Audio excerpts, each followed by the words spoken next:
welcome to Global Insight, where we update you on the latest events around the world. I'm Joy Adesuwa Iromoseli. And the main stories making global headlines right now: more than 700 Japanese exporters hit by China's seafood ban. Plus, women's football in Spain fight for equality. We begin in the Asian continent, where more than 700 Japanese food exporters are affected by China's suspension of seafood imports from Japan after the release of water from the wrecked Fukushima nuclear plant. This is according to market research firm earlier today. Japan has started the discharge of more than 1 million cubic tons of treated water from the plant operated by Tokyo Electric Power Company on Thursday, prompting China to announce an immediate blanket ban on all aquatic products from Japan. According to the Tokyo-based Teikoku Data Bank, 727 Japanese companies export food products to China, accounting for about 8% of all the Japanese firms shipping goods to China.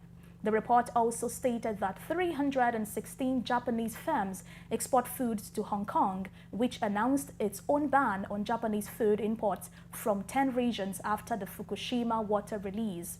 China Customs did not give details on the specific aquatic product affected by the ban. In 2022, Japan exported about $600 million worth of aquatic products to China, the biggest market for Japanese exports, with Hong Kong as the second. Sales to China and Hong Kong accounted for 42% of all Japanese aquatic exports in 2022. Elsewhere, the frontrunner to become Taiwan's next president has stated on Friday that the international community blames the rise in tension across the Taiwan Strait on China rather than the island. In another statement by Taiwan's Vice President William Lai reads, "The international community understands that recent tensions are not because of President Tsai or because of Taiwan, but because of China." Lai is the ruling Democratic Progressive Party's presidential candidate for the January election and is leading in the polls. China, which claims Taiwan as its own territory, has a particular dislike for Lai for comments he made in the past about being a worker for Taiwan's independence, although he has stated in the campaign trail that he would maintain the status quo and has repeatedly offered to talk to Beijing. Taiwan is officially called the Republic of China, and Lai has claimed that he does not seek to change that. In another development, the United Nations Children's Agency on Friday has warned that a year on from Pakistan's devastating floods, an estimated 4 million children continue to need humanitarian assistance and access to essential services as shortage of funds remain a hurdle in recovery.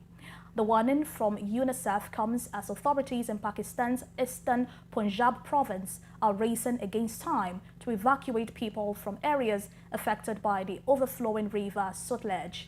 Since August 1, rescuers have evacuated over 100,000 people from marooned areas in districts of Kasol and Bahawalpur. More than 6 months ago, dozens of countries and international institutions at the UN-backed conference in Javanna pledged more than $9 billion to help Pakistan recover and rebuild from last summer's floods. But most of the pledges were in form of loans for projects which are still in planning stages. You may recall that last year's floods indeed cost more than $30 billion in damages, as large swaths of the country remain underwater for months, affecting 33 million people and killing 1,739. And finally, on Global Insight today, the women's game in Spain has never been more in the spotlight.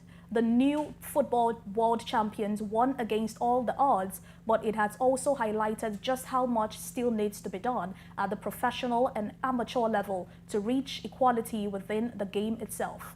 Midfielder Maria Lazaro, in a statement which reads, "There is a lot of hope because in recent years we have seen progress being made, but we also feel that we are not in the place we deserve to be. She has been playing for clubs like Atletico Madrid and is now part of Carabanchel Football School in the south of the Spanish capital. Grassroots women football is where it all begins for those aspiring to replicate their World Cup heroines. Carabanchel Football School has women's team of all ages. Clubs like this have helped increase female participation in the game.